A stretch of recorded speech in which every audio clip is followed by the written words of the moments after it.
안녕하십니까. 반갑습니다. 오세훈입니다. 전옥현 TV 시청자 여러분, 저 오세훈 이번에 서울시장에 출마하게 됐습니다. 여러분 많이 성원해 주시고요. 오늘 대담 즐겨주시기 바랍니다. 아울러서 저희 오세훈 TV도 자주 들어오셔서 응원 많이 해주시면 큰 도움 되겠습니다.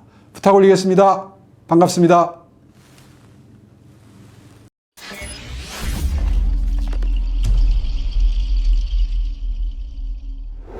시청자 여러분 안녕하십니까. 전옥현 안보정론 TV입니다. 여러분들 잘 아시다시피 사실 제 방송은 1인 방송인데요. 오늘 처음으로 우리 오세훈 전 시장님을 모시고 제가 인터뷰를 할까 생각 중입니다. 여러분들 잘 아시다시피 이번 서울시장 선거는 제가 보기에 서울시장 선거 중에서요 역사상 가장 중요한 선거인 것 같아요. 그리고 우리 출마하시는 오세훈 전 시장이야말로 준비된 시장이라고 하는 것이 정평입니다. 그렇기 때문에 오세훈 전 시장님을 오늘 제 방송에서 처음으로 한번 모시고 여러 가지 선거와 관련된 생각을 우리 시청자 여러분들께서 직접 들으시면 이번 4월 서울시장 선거에서 누구를 찍는 것이 대한민국 발전시키고 또 서울을 발전시키고 또 우리 야권을 하나로 결집해서 내년도에 있게 되는 대선에서 정권을 다시 찾아올 수 있는 기회를 만들 수 있을 것인지 우리 시청자 여러분들께서 충분히 이제 판단을 내주시라고 봅니다. 그래서 오늘 처음 모시는 오세훈 시장님의 여러 가지 궁금한 사항을 잘 경청해 주시면 대단히 고맙겠습니다. 안녕하세요. 네, 안녕하세요. 안녕하십니까. 오세훈입니다. 오늘 아주 반갑습니다. 네, 고맙습니다. 이렇게 초대해 주셔서. 이제 오세훈 우리 시장님이야말로 우리 시민들이 굉장히 아끼는 분이 아니겠어요? 제가 먼저 말씀을 드리고 싶은 거는요. 우리 다 아는 거지만, 흔히 얘기하는 빅3라고 하잖아요. 네. 이제 빅3 판이 다 짜여진 것 같아요. 네, 그렇습니다. 근데 빅3 판이 다 짜여져서 나름대로들 다 이제 경쟁력이 있다. 이렇게 지금 평가를 하고 있는데, 우선 이번에 경선에 임하는 이 각오랄까요? 이 결기를 한번 보여주시죠. 우리 시청자분들한테. 예, 아시다시피 이번 서울시장 보궐선거는 내년 대선을 앞둔 교두보를 마련하는 의미가 매우 큽니다. 그런 만큼 반드시 이겨서 또 이기기 위해서는 야권 후보가 분열되지 않고 단일화가 돼야 되는데 반드시 단일화를 해서 내년에 정권 탈환의 교두보가 될 수 있도록 최선의 노력을 다하겠습니다. 예. 그래서 이제 관건이 뭐니 해도 이 단일화가 굉장히 중요한 것 같아요. 네. 그런데 이제 언론 보도 나오는 걸 보면 이제 우리 야권에서 네. 너무 단일화에만 매몰되다 보니까 네. 좀 야권 내부의 균열 현상이 나타난 것이 아니냐. 네. 이러다 보면은 조금 오히려 야권이 지금 하나로 뭉쳐가지고 1대1로 싸워도 왜냐하면 여권이 너무나 많은 수단과 이 전략들을 가지고 있는데 그게 다 꼼수에 불과한 전략들이거든요. 거기에 우리 유권자들이 말하자면 빠질 수가 있어요. 그래서 야권 단일화가 좋은데 그리고 또 단일화는 반드시 돼야 되겠죠. 그러다 보니까 이제 부작용이 나는 거에 대해서 흔히 얘기하는 지금 중도층 표심을 잡아야 되잖아요. 이러다 보니까 이게 중도층도 달아나고 또 집도끼들의 불만이 커지는 것이 아니냐 이런 또 사실 우려가 있습니다. 그래서 이 단일화 방안과 이 절차적인 문제 특별히 우리 오 시장님께서 생각하고 있는 또 이 당에 당부하고 싶은 또 이 안철수 국민의당 대표한테 당부하고 싶은 게 있으면 한마디 해주시죠. 예, 단일화는 절체절명의 시대적인 소명입니다. 두말할 필요가 없고요. 예. 다만 이제 이게 경선이 진행되면 될수록 양쪽의 세력이 결집하면서 단일화가 점점 어려워진다는 건 정치권의 공식입니다. 그렇죠. 그래서 제가 출마하기 전에 미리 사전에 단일화할 수 있으면 가장 좋겠다. 그것이 이번 야권 보궐선거에 임하는 야권 후보들의 분열을 원천적으로 막고 그리고 내년 대선 때도 혹시 있을 수도 있는 야권 분열을 막기 위해서 미리 사전 단일화를 하자 이런 제안을 하고 열흘을 기다렸습니다. 그런데 뜻대로 안 됐고요. 이렇게 된 이상 저는 한 명의 후보입니다. 이제 당의 모든 것을 일임하고 열심히 뛰어서 당의 후보가 된 다음에 당에서 정해지는 방침대로 단일화에 임하겠다 하는 게 제 입장입니다. 예, 그러면은 굉장히 참 좋은 생각인 것 같아요. 이 당의 방침, 정해진 룰대로 끝까지 따르겠다. 이제 그것이 사실상 이 멋진 승부를 겨루는 첫 번째 이 포인트라고 저는 보는데요. 꼭 하여튼 단일화 룰이 어떻게 정해지든 간에 꼭 이기셔가지고 이 서울시장 꼭 쟁취하는데 큰 역할을 하기를 기대합니다. 고맙습니다. 그리고 요즘 이제 많이 뛰어다니시는데요. 보니까 지금 코로나 사태가 뭐 이번 주 들어와가지고 후반에 들어와서 한 400명대로 많이 좋아지기는 있어요. 그럼에도 불구하고 이제 코로나 사태가 장기화되다 보니까 지금 자영업자들 특히 뭐 PC방 또 헬스장 이런 데 불만이 굉장히 많고 어렵잖아요. 최근에 PC방을 쭉 다니고 계시다고 하는데 그래서 이 PC방도 9시까지만 영업하게 돼 있잖아요. 그래서 그 어려운 점을 직접 이제 현장에서 다 보셨을 텐데 그래서 이거 빨리 좀 이 정부 당국에서 좀 탄력성 있게 조치를 취하겠다 이런 입장도 내놓은 것 같아요. 바로 엊그저께 PC방을 가봤습니다. 뭐 PC방뿐만 아니라 동네에 식당이나 카페 또 당구장 이런 많은 자영업이 있는데 다 사정이 다릅니다.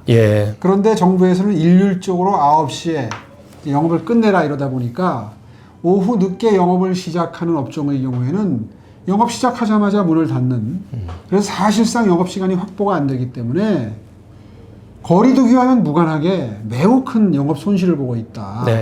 이제 그런 점을 중요시해서 저를 비롯해서 몇몇 후보들이 이건 구체적 타당성이 있어야 된다. 업종별로 다 다르게 거리 두기만 하면 되는 것이지 영업을 전부 일시적으로 다 못하도록 이게 지금 장기화되고 있지 않습니까? 그렇습니다. 그래서 벌써 1년이나 지났는데 아직도 그렇게 일률적으로 다 같은 시간으로 영업을 제한하는 이런 무지막지한 영업 제한보다는 각종 협회가 있잖아요. 그렇죠. 뭐 당구장 협회, PC방 협회, 뭐 요식업 협회 다 협회가 있으니까 지방자치단체가 그 협회와 머리를 맞대고 의논을 해서 우리는 거리두기 방법으로 아크릴판을 대고 뭐 환기시설을 만들고 뭐 이런 여러 가지 예방 조치들을 할 테니까 영업시간을 탄력적으로 총량제를 줘서 확보할 수 있도록 해주면 그래도 거리두기의 효과는 거두면서도 영업은 최대한 할 수 있도록 할 수 있지 않겠느냐라는 제안을 했더니 난데없이 정세균 총리가 이거 무슨 뭐 코로나로 어려운 사람들 이 표심을 이용을 해가지고 코로나 정치를 한다 이런 말씀을 하셔서 이건 도리가 아니다. 이치에 맞지 않는다 해서 강력하게 항의를 한 바가 있습니다. 사실 코로나 정치를 한 거는 문재인 정부죠. 그렇습니다. 뭐 돈 나눠주고 여러 가지로 이걸 가지고서 지금 정치를 하고 있지 않습니까? 우리 다 알지 않습니까? 그래서 그렇게 할 게 아니라 다시 한번 제가 점잖게 얘기했습니다. 매뉴얼을 만들어라, 업종별로. 1년이나 지났으면 이제 좀 정교해질 필요가 있다. 그렇습니다. 그래서 각 업종별로 협회와 협의를 해서 합의에 이른 그런 거리두기 지침을 만든다 그러면 그게 앞으로도 이런 비슷한 일이 생겨났을 때 하나의 매뉴얼로 작동을 하면서 바로 위기 시에 작동할 수 있는 그게 고도의 행정이고 제대로 된 행정이고 위민 행정이죠. 이제 그런 제안을 하고 지금 정부와 계속 지금 의견을 교환하고 있는 상황이고요. 한번 시청자 여러분 생각해 봐 주십시오. 어떤 입장이 더 합리적으로 국민을 위하고 그리고 아울러 이 바이러스까지 함께 잡는 그런 방안인지 아마 각자 다 합리적인 판단이 있으실 걸로 믿습니다. 아주 좋은 포인트인데요. 이 매뉴얼 하면 사실 이제 매뉴얼은 사전에 여러 가지 이제 우발적 상황에 대비해서 만들어 가지고 그 위기 대응 능력을 키워서 피해를 최소화하자는 거 아니겠어요? 그런데 현 정부는 이 코로나 사태뿐만 아니라 전반적으로 이 매뉴얼 자체도 제대로 안 돼 있고 그리고 또 있는 매뉴얼도 잘 안 지키는 것 같아요. 그래서 이번에 코로나 사태가 좀 장기화 추세로 접어든 건 맞지 않습니까? 이제 그 확진자가 좀 많이 나타나느냐 적게 나타나냐의 그런 변화만 있을 것이지 이제 대한민국이 지금 현재 방역주 제대로 준비가 안 돼 있어가지고 지금 연말까지 가도 우리 국민이 집단 면역이 생길 수 있는 한 70% 정도 여기까지 간다는 지금 보장이 없어요. 지금 현재 미국에서도 트럼프 대통령이 확보한 백신이 제대로 도달한다고 차고가 나지 않습니까? 그렇기 때문에 우리 오 시장님이 지금 말씀하신 대로 이 맞춤형 매뉴얼을 정확히 만들어야 되겠고 그 오 시장님이 그런 말씀을 하신 거에 관해서 이 방역을 정치에 이용한다. 그런데요. 사실 방역을 갖다가 정치에 이용한 것은 현 정권이 4.15 총선 때부터 한 거 아니겠어요? 그런데 그것을 아직도 못 버려가지고 여권의 잠룡들이 경쟁적으로 지금 이 포퓰리즘 네. 하고 있고 방역을 정치에 이용하고 있어요. 네. 그래서 이 정세균 총리도 손실보상제 법안까지 만들자고 그래가지고 네. 기재부하고 지금 싸움을 하고 있잖아요, 총리가. 그렇습니다. 근데 자기 시야에 있는 부서도 제대로 지휘를 못하는 거예요. 그러면서 이것을 정치 쟁점화시키려고 하는 여기에 우리 야권 후보들이 빠져들지 않도록 예. 각별히 좀 주의도 많이 해야 되지만은 공동 전선을 피는 것도 하나의 방법이 아니겠느냐. 맞습니다. 예, 그런 생각이 의미에서 듭니다. 재난지원금 문제도 마찬가지입니다. 지금 예. 3차 지원금을 지급하기 시작하면서 4차 지원금 얘기가 나오기 시작합니다. 사실 어려운 분들 도와드려야죠. 예. 그런데 바로 그런 모습에서 어떤 정치적인 의도가 엿보이는 거고요. 4차 지원금 지급도 역시 여론조사를 해보면 심지어는 민주당 지지층들조차도 어려운 분들 위주로 코로나 취약계층 위주로 드리자. 이제 이런 그 여론조사 답변 비율이 높습니다. 그렇습니다. 예. 똑같이 나누어주자는 분들보다는 어려운 분들 위주로 하자는 게 지금 여론이 이미 형성이 되고 있고요. 참 우리 국민들이 수준이 높다고 저는 생각을 합니다. 그런 의미에서 제가 과거에 무상급식 때도 마찬가지였죠. 그때 부자들한테 지원하느니 그거를 그 돈을 아껴가지고 가난한 집에 무상급식에다가 학습 기자재나 영어 원어민 교사 지원이나 이렇게 해서 교육의 평등을 만들자. 뭐 그런 제안을 했던 게 이제 그게 번져가지고 무상급식까지 갔던 거거든요. 네. 원칙은 똑같습니다. 그때 무상급식이나 지금이나 어려운 분들 위주로 돕자 하는 게 제 입장입니다. 그렇습니다. 지금 이제 다행히 무상급식 굉장히 좋은 말씀을 해주셨는데 이번 그 한국갤럽에서 이걸 조사했어요. 그러면 특징적인 것이 그만큼 그러니까 코로나 사태가 불러온 것이 양극화를 더 심화시키는 거예요. 그렇습니다. 지금 우리 정책과제가 양극화를 좀 줄이는 것이 국가의 목표 아니겠어요? 근데 이번 사태로 해서 커지다 보니까 그거를 중요한 의미가 이제 진보층, 그냥 해서 진보층조차도 이제 이 일반적인 보편적 이 복지 차원의 전 국민 재난지원금 여기에는 반대예요. 그래서 이 지표를 말씀드린다면 선별적 재난지원금을 줘야 되겠다. 이것이 무려 47% 그렇게 높아요. 그렇게 높습니다. 예. 그래서 민주당 지지층에서도 무려 54%가 이 선별적 지원 그리고 전부 지원해 주는 건 34%에서 20%나 차이가 나요. 국민 여론이 이미 어려운 분들 위주로 돕자는 그런 그 공감대가 형성이 돼 있다고 보는 겁니다. 그래서 제가 보기에는 우리 오 시장님이 과거 무상급식 내놓은 것이 선견점이 있으시고 그 이제 타임 레그에 의해서 이제서 우리 서울 시민들 또 진보 진영에서조차도 그거를 인정하는 것 같습니다. 저 사람들이 그거를 악용하고 있는데 마치 뭐 어린아이를 밥 주는 걸 반대했다 이런 식으로 자꾸 표현하거든요. 예. 밥 주는 걸 반대한 게 아니라 부자들한테 줄 거를 아껴서 취약계층 자제분들에게 조금 더 혜택을 주자라고 했던 거를 분명히 할 필요가 있다. 예. 요즘 특히 당시에 그 어린 나이였던 젊은 층 벌써 한 10년이 지났으니까요. 예. 젊은 층 중에는 막연하게 그렇게 알고 있는 분들도 계세요. 그런 오해는 좀 많이 풀어주시면 고맙겠습니다.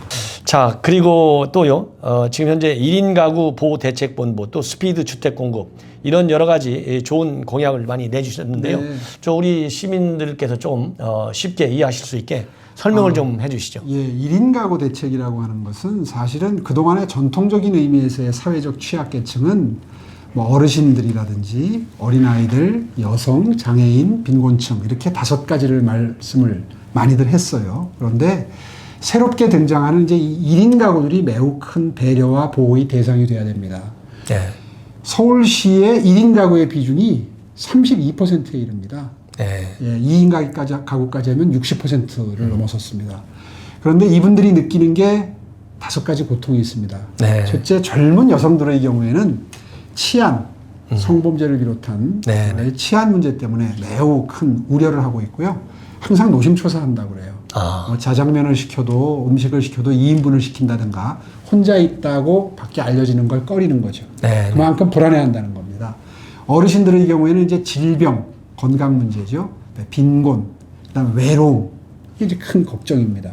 그다음에 주거 문제. 그래서 이 5가지를 해결을 해드려야 되는데 이게 서울시의 모든 부서의 일이 흩어져 있습니다.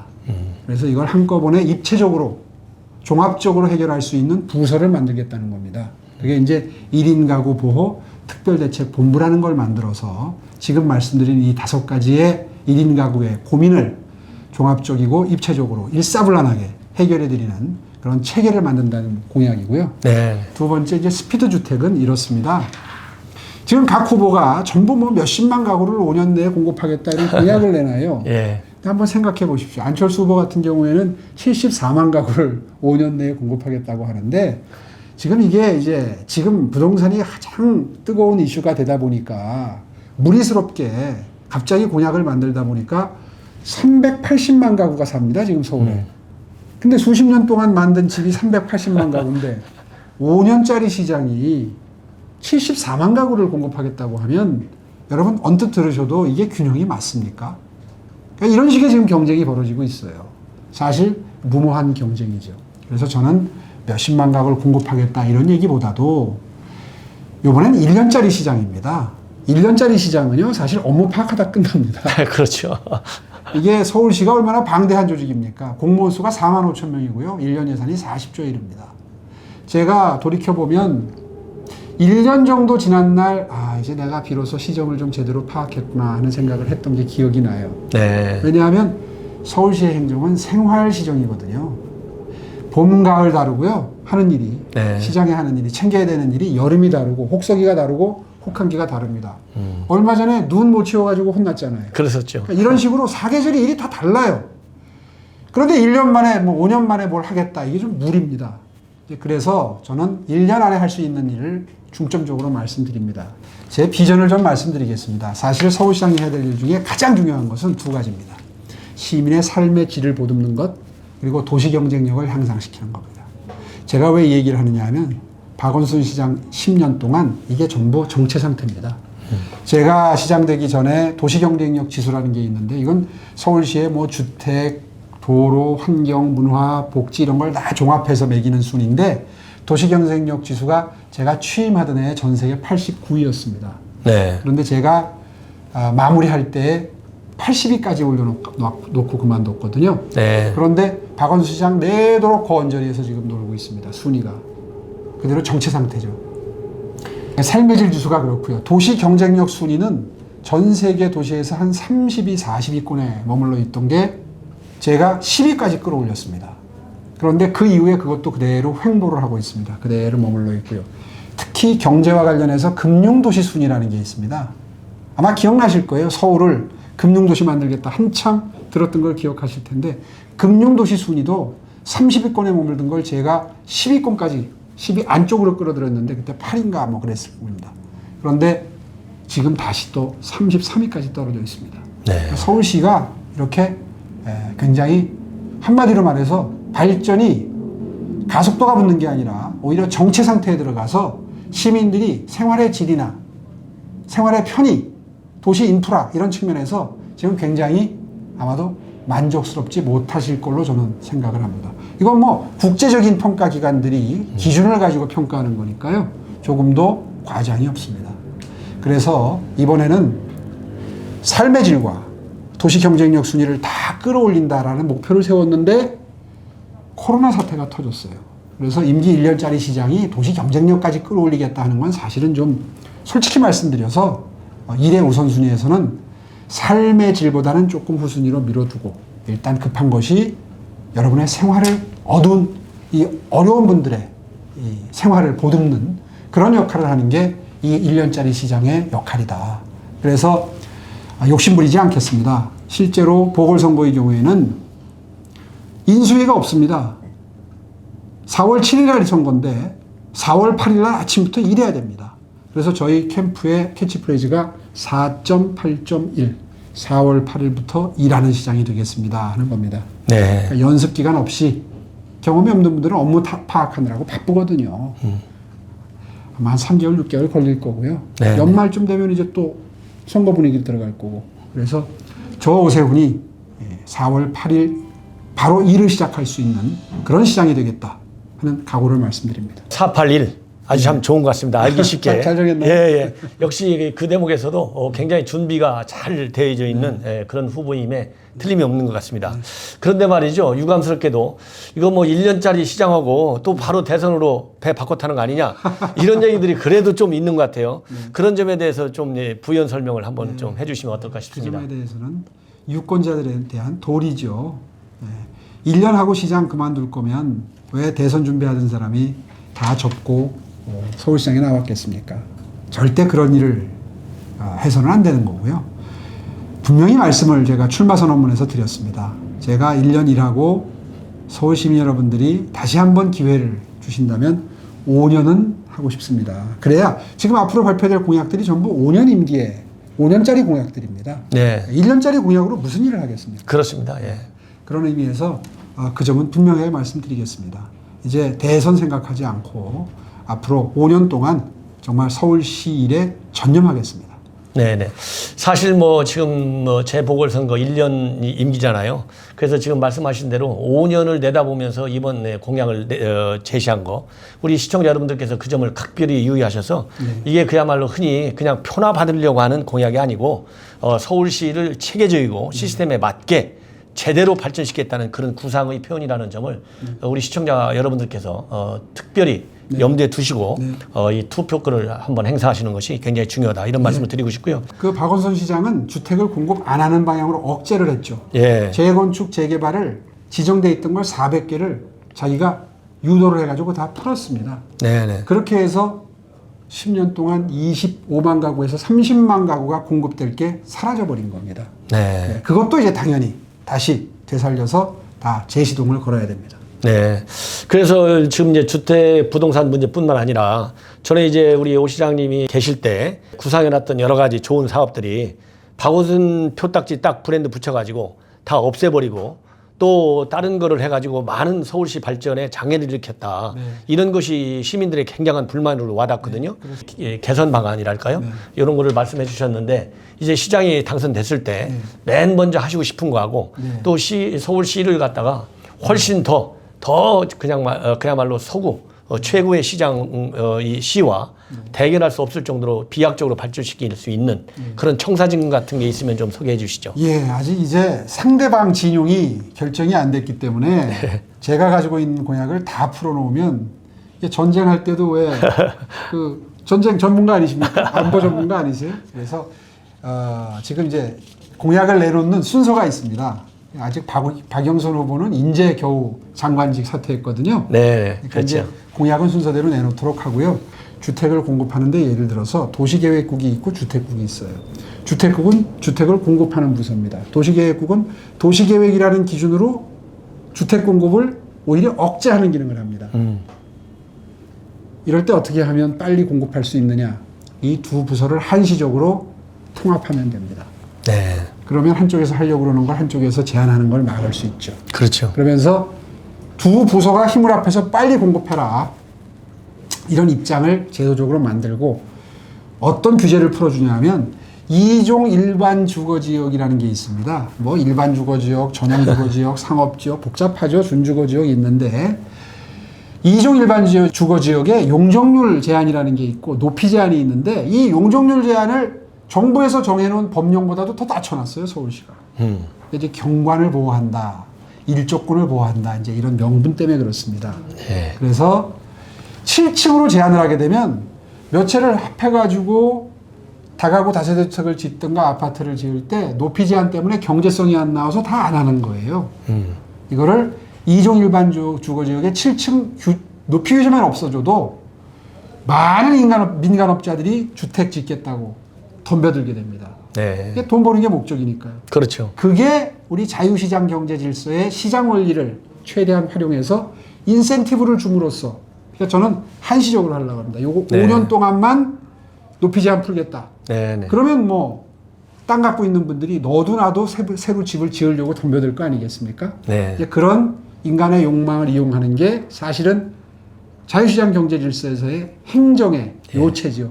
그래서 의외로 이 2종 일반 주거지역 7층 높이 규제 지역이 서울 시내 지도를 놓고 보면요. 수백 개 동이 분포되어 있습니다. 네. 이게 어디 뭐 일부에만 해당되는 얘기가 아니라 서울 시내 전체에 동시에 주택 건설 붐이 일어나도록 해서 서울에 일자리도 생기겠죠. 그렇죠. 경제도 피가 돌겠죠. 그리고 주택도 만들어지겠죠.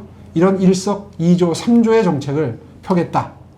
이런 주택 정책을 내놓은 사람은 아직 없습니다. 네. 네, 그래서 숫자 위주로 뭐 나는 뭐 몇 가구를 공급하겠다. 뭐 어떻게 해서 뭘 하겠다. 이런 것보다도 일머리를 알게 되면 일단 기구를 일할 수 있는 주택을 건설할 수 있는 방향으로 유도를 하고 네. 그리고 규제를 풀어서 이게 성수 전략지구 같은 경우에는 며칠 전에 다녀왔는데 35층 높이 규제가 있어요. 옆에 갤러리아 포레나 몇 개 벌써 40층 이상 올라간 게 있는데 공연스레 목리를 부리는 거예요, 서울시에서. 네네. 그 기준이 뭐냐 그러면 서울시 지침이라고 그래요.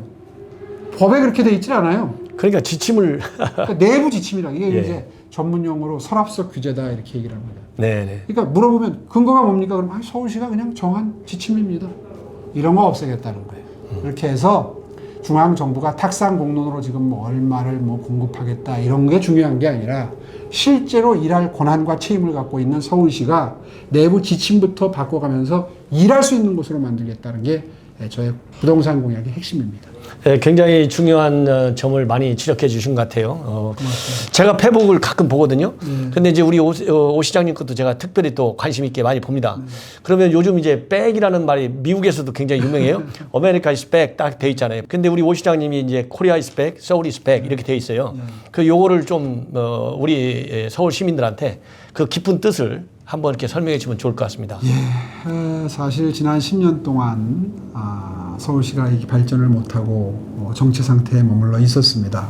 코리아 is back 만들기 위해서 서울 is back, 서울이 먼저 교두보 역할을 해야 대한민국을 되찾아올 수 있습니다. 네. 다시 돌아오는 대한민국. 그동안에 얼마나 나라가 피폐해졌습니까? 문재인 정부의 저 폭정과 실정 때문에 또 무능 때문에 사실 어려운 분들이 더 어려워졌고 많은 국민들이 마음에 상처를 입으셨습니다. 정말 무능 그 자체지 않습니까? 그렇습니다. 네, 그리고 거기에 더해서 상식과 도덕이 무너진 사회가 되어버렸습니다. 네. 이제 다시 상식과 도덕이 제자리를 찾는 그런 대한민국 만들기 위해서 제가 서울에 교두보를 확보하는데 최선의 노력을 분골쇄신 열심히 하겠다는 뜻을 담고 있습니다. 예, 예. 굉장히 그 서울 is back, 그 다음에 코리아 is back, 상당히 중요한 개념이고요. 이런 그 의지를 실행할 수 있는 그런 중대한 계기에서 제대로 딱 성공하시기를 정말 바람하지 않습니다. 고맙습니다. 예, 그리고 마지막으로 하나만 더 여쭤보겠습니다. 그 지금 현재 보수 야권이 직면하고 있는 큰 문제점 중에 하나가 과연 중도 확장성을 누가 가지고 있느냐. 이거 가지고 이번 선거에 이제 승패가 달려 있다. 이런 이 전문가들의 또 이 정치권 언론에서의 지적이 많아요. 근데 지금 현재 야권 후보들 중에서는 중도권을 제대로 이렇게 흡수할 수 있는 또 포용할 수 있는 그런 능력과 비전을 가진 분 중에 하나가 우리 오 시장님이 아니냐. 그리고 전에 이제 한국당일 때죠. 그때 당 대표 선거 때도 보면 중도표를 제일 많이 가지고 있는 걸로 실제로 지표로도 그게 나타난 적이 있거든요. 네, 그래서 이 중도층을 제대로 지지 계층으로 이렇게 만들 수 있는 그런 또 이 생각이 많이 있으실 텐데 또 남들이 또 베껴갈 수 있으니까요. 살짝만 한번 좀 비춰주시죠. 이게 중도로의 외연 확장이라는 게 선거 때는 정말 중요한데요. 이게 어려운 게 아닙니다. 우파 중에서도 따뜻한 우파 이것만 분명히 하면 됩니다. 사실 오해를 받고 우파가 중도로부터 오해를 받거나 좌파로부터 공격당하는 게 어려운 사람 안 챙긴다 이거였거든요. 그래서 그때 제가 무상급식 때 어려운 사람 더 챙기자 얘기했던 겁니다. 실제로 우파는 어려운 사람 챙기는 가난한 계층 챙기는 그래서 성장과 분배를 함께 가는 게 그게 따뜻한 보수, 따뜻한 우파, 중도 우파인데 그게 뭐 어렵습니까? 나라가 이만큼 먹고 살게 됐으면 그 경쟁의 과정에서 뒤처진 분들 함께 보듬어서 다 함께 상생, 공존하는 사회 만드는 게 사실은 그게 인류 국가 아니겠습니까? 그렇습니다. 그런 의미에서 저쪽에서 우리를 잘못 공격하고 있는 거죠. 공격을 상대방의 프레임에 우리를 가두고 있는 겁니다. 아니 세상에 어느 우파 정당이 가난한 사람을 보듬지 않는 정당이 있습니까? 부자들만 위해서 정치하는 정치인이 또 어디 있습니까? 기업을 위하는 것이죠. 우리가 기업을 위하는 걸 자꾸 그걸 부자를 위한다 이렇게 착각을 유도하고 있는데 좌파 쪽에서 그거는 우리가 용납할 수 없다. 그래서 따뜻한 우파, 중도 우파를 주장하는 거고요. 그 점에 대해서 오해가 없으시면 좋겠습니다. 그래서 저 오세훈이 지난번에 서울시정을 펼칠 때도 서울형 그물망 복지다 해서 저를 뭐 디자인 시장이다 이렇게만 알고 계시지만 실제로 복지 전문가가 저하고 복지 세미나 하고 나서 가면서 고개를 절레절레 흔들면서 야 당신네 서울시장 복지에 미쳤다. 복지시장이다. 이런 말을 남기고 간 게 일화가 있습니다. 그럴 정도로 취약계층, 어려운 분들 잘 보듬는 그런 우파 시장이 돼서 다음 정권 찾아오는데 정말 우파한테 일을 맡기면 일도 잘하고 경제도 발전시키고 그리고 좌파보다도 어려운 분들 더 잘 챙긴다. 실제로 문재인 정부가 부익부 빈익빈 양극화를 더 벌려놨어요. 최저임금 올리고 하는 바람에 오히려 일자리가 없어지고 해가지고 최저소득계층 20%의 소득이 오히려 줄고요. 일자리도 줄고요. 그리고 부동산 가격 올려놓는 바람에 자산 격차도 늘려놓는 바람에 주거비가 많이 들어가면 가처분 소득이 줄어듭니다. 그렇습니다. 그러니까 오히려 가난한 분들이 안팎으로 깨진 거예요. 일자리 잃어버리고 그리고 가처분 소득 줄어들고 이거를 명명백백하게 정책에 반영을 해서 오히려 어려운 분들을 보듬는 우파 시장이 돼가지고 중도로 그래서 다음 대통령 선거 때 우리 당을 선택할 수 있도록 하는 그런 교두보를 마련하겠다 하는 각오를 다시 한번 다지게 됩니다. 예, 굉장히 참 중요한 각오인 것 같고요. 흔히 지금 말씀 들어보니까 우리가 Let's go together라는 말을 많이 쓰잖아요. 지금 이 대목에서는 Let's go together를 우리 중도, 중도 우리 시민들, 대한민국 국민들과 우리 오세훈 시장이 함께하겠다.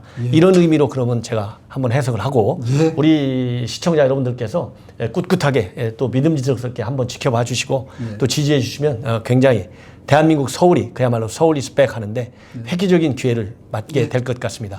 오늘 이렇게 인터뷰 해주셔서요. 정말 고맙고 승리를 빌겠습니다. 고맙습니다. 감사합니다. 오늘 고맙습니다.